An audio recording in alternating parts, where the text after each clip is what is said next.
Oke, Assalamualaikum warahmatullahi wabarakatuh. Kita hari ini akan mempelajari transaksi-transaksi yang dilarang dalam Islam dalam mata kuliah manajemen keuangan syariah. Oke, yang pertama adalah kita akan membahas tentang apa itu tadlis. Tadlis kalau misalkan kita istilahkan dalam bahasa Indonesia itu sama dengan penipuan. Tadlis ini adalah melanggar prinsip antara hukum. Apa itu antara hukum? Adalah sifat atau prinsip kerelaan, sama-sama saling ridho, sama-sama saling ikhlas. Gitu. Nah, ketika transaksi ini terjadi, itu harus berpegang prinsip kerelaan antara dua pihak. Artinya tidak ada yang ditutup-tutupi dan tidak ada yang dizolimi atau menzolimi. Sehingga jika terjadi incomplete information atau sesuatu yang tidak complete informasinya antara kedua belah pihak, maka itu akan masuk dalam tadlis. Dan tadlis ini terjadi dalam 4 hal. Yang pertama adalah dalam masalah kuantitas, yang kedua adalah kualitas, yang ketiga adalah harga, dan yang keempat adalah penyerahan. Misalnya kita contohkan tadlis dalam hal kuantitas. Nah, ini adalah seperti seorang pedagang yang mengurangi takaran timbangan barang yang dijualnya. Lalu yang kedua adalah kualitas, yaitu penjual yang menemukan cacat barang yang ditawarkannya. Sehingga dalam kategori ini, ketika terjadi transaksi jual beli, maka seorang pedagang atau penjual itu harus mengemukakan secara keseluruhan kualitas barangnya. Jadi tidak ada yang ditutupi, sehingga ketika terjadi cacat, maka si pembeli itu tahu bagaimana kondisi asli dari barang itu sendiri. Yang ketiga adalah harga. Ya, harga ini terjadi karena salah satunya adalah miss atau incomplete information, di mana salah satu pihak dia tidak tahu berapa harga normal dari barang tersebut atau berapa harga real dari barang tersebut. Contoh di sini adalah seperti tukang beca yang menaikkan tarif becanya 10 kali lipat dari tarif normalnya karena dia bertemu dengan pembeli yang bukan asli orang daerah tersebut. Sehingga dengan ketidaktahuan orang tersebut terhadap harga yang ada pada saat ini, maka si penjual tidak boleh menaikkan harga melebihi dari tarif normalnya. Yang keempat adalah waktu penyerahannya. Nah, waktu penyerahan ini contohnya adalah seperti menjanjikan sesuatu yang pada dasarnya secara realita atau realistisnya itu tidak mungkin dilaksanakan. Kalau konsultan yang berjanji dapat menyelesaikan proyek atau tender dalam 2 bulan, gitu. Padahal secara hitung-hitungan untuk proyek ini kayaknya nggak bisa berjalan selama 2 bulan. Malahan dia harus menghabiskan waktu 6 bulan atau lebih dari itu. Nah, ini adalah transaksi yang dilarang dalam Islam untuk kategori tadlis. Selanjutnya adalah ihtikar. Ihtikar ini adalah rekayasa pasar dalam supply. Artinya ada permainan supply di sini. Nah, kalau bicara permainan supply, maka ini berbicara tentang subjeknya adalah si produsen atau si penjual. Kenapa? Karena penjual atau pedagang itu gampang sekali memainkan supply pasar. Salah satunya adalah dengan cara menimbun barang tersebut, atau salah satunya adalah dengan cara melakukan monopoli pasar, sehingga orang-orang itu mengalami kelangkaan barang. Ini yang tidak diperbolehkan. Nah, bagaimana kita mengetahui apakah ini terjadi rekayasa supply atau tidak? Nah, di sini kita bisa lihat bahwasannya ihtikar ini terjadi dalam 3 ciri-ciri. Yang pertama adalah ciri-cirinya kalau misalnya kita lihat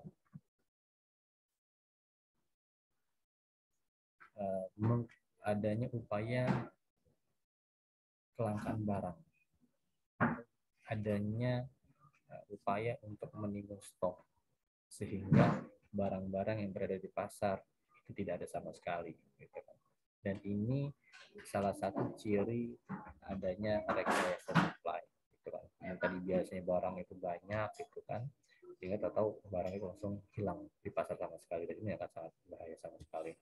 Apalagi barang tersebut adalah barang yang memang menjadi sering dikonsumsi oleh orang-orang banyak. Nah, kalau misalkan itu terjadi seperti itu, maka ini bisa dijadikan sebagai salah satu ciri ihtikar. Lalu yang kedua adalah menjual dengan harga yang lebih tinggi dibandingkan dengan harga sebelum muncul kelangkaan. Memang pada prinsipnya ini adalah teori supply and demand ya.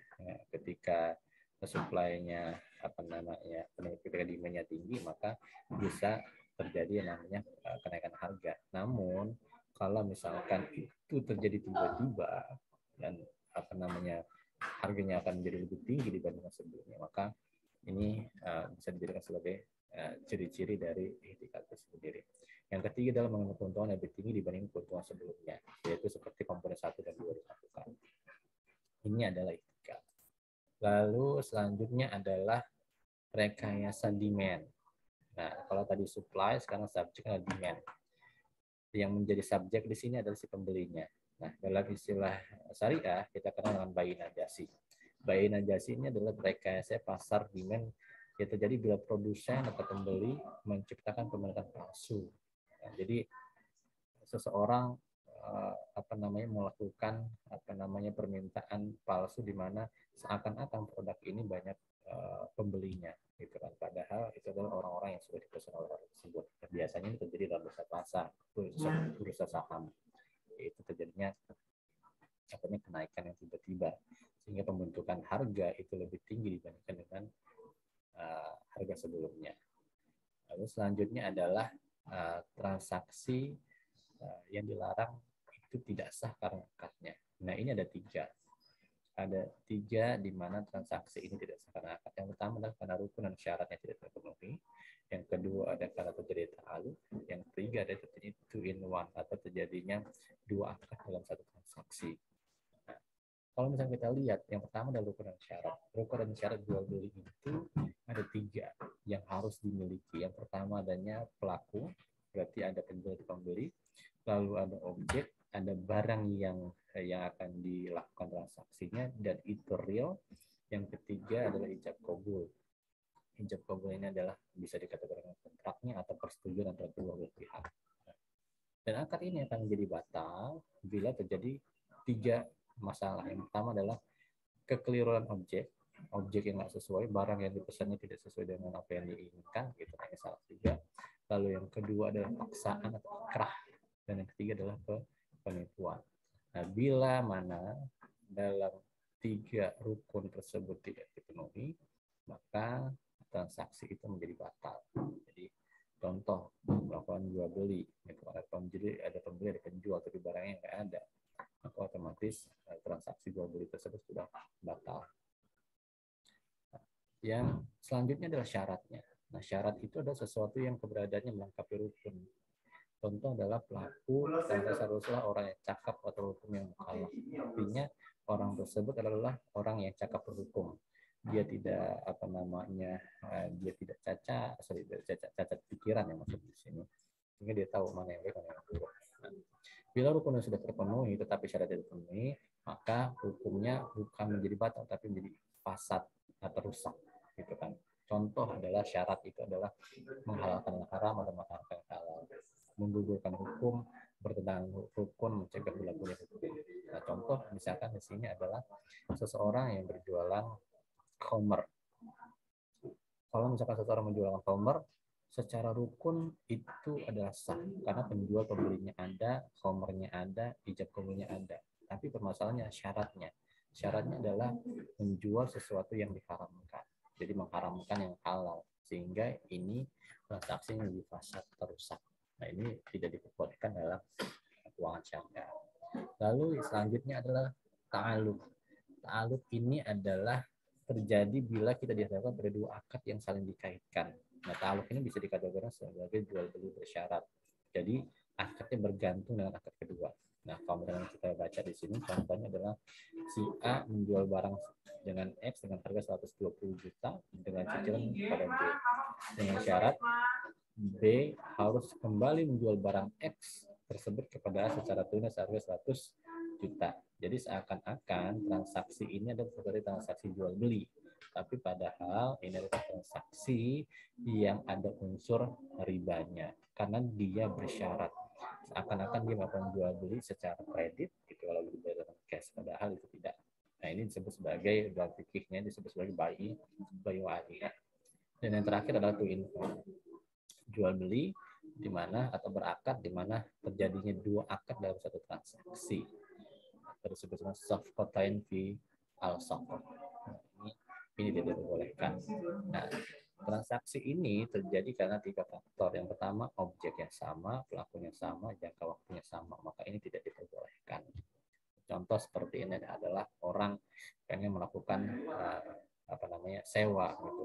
Tapi dalam transaksi tersebut di sewa itu nanti ketika di akhir periode itu terjadinya transaksi jual beli. Nah itu tidak diperbolehkan. Kenapa? Karena syaratnya sudah terpenuhi, objek yang sama, pelaku yang sama, jangka waktu yang sama. Maka ini sudah masuk dalam kategori two in one atau dua akad dalam satu transaksi. Dan ini adalah contoh-contoh dari transaksi-transaksi di dalam keuangan Islam. Jadi silakan teman-teman dipelajari. Jika ada yang ingin bertanyakan, silakan ditanyakan dalam